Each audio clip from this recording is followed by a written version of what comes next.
Today's episode is brought to you by Modern Grower. Modern Grower is the go-to source for 100% organic, GMO-free microgreen seeds.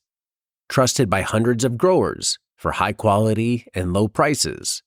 If you're growing microgreens, start saving at shop.moderngrower.co. When you look back at those first few years of starting out as a market farm, what are things you did in the beginning that you now look back and say, wow, what was I thinking? There's a lot of those. I remember it was a common theme in my circle at the time. Like, people said, plant your fruit trees as soon as you get your land because you can't go back in time and do that over again. And I would tell anyone starting off, do not do that because they actually require care. You can't plant a fruit tree and walk away from. And I totally regret all the trees that I laid waste to on this property. I just couldn't do it. They don't make money, and I had to make money. I needed to grow arugula, not apples. And so that was one thing, because there was just a lot of work done in vain regarding trees. And then another was just the formula that I had in my head that I was going to take whatever was in my savings account and start my math from there. In other words, okay, what can I afford and how much space can I grow on and how am I going to approach this? And I won't even say I was opposed to debt. I was just ignorant of debt. And I now would advise anyone to leverage some kind of operating level of finance to finance yourself to some extent for a 12-month cycle.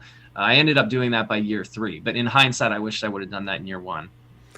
What would that finance have gotten you in year 3 that you wish you would have had in year 1?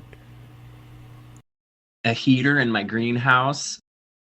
If you can start your tomatoes in Maine, if you can start them in the end of March instead of the end of April, you're gonna make that money back in 1 year.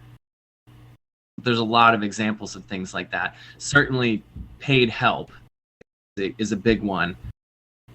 I started off thinking, well, I'll hire someone in June. I could have hired someone in April and put them to good use. I had this idea I needed to be liquid in a weekly way, and I was locked into that. Again, I would call it ignorant. I just didn't have any good examples. I didn't understand it the way I do now. I wish if I would have been willing to borrow even just $5,000 and then just use that to hire someone, buy a heater, and perhaps hire the tractor work that I needed at the time to be done in a more timely manner, not when I had the money. Because I had no tractor. The ground was broken here all by hired tractors. But I remember times of needing a thing done and not having any money to pay the person and having that be what stopped me. And now I think that's just so silly. If you enjoy farm podcasts, then tune into Carrot Cash Flow for all things farm business. Join us as we explore the latest trends, tips, and stories from market farmers running businesses just like yours. Whether you're a seasoned farmer or just starting out, our podcast has something for everyone. Listen in and grow with us. Available on all major podcast platforms. Don't miss out. Subscribe to Carrot Cash Flow today.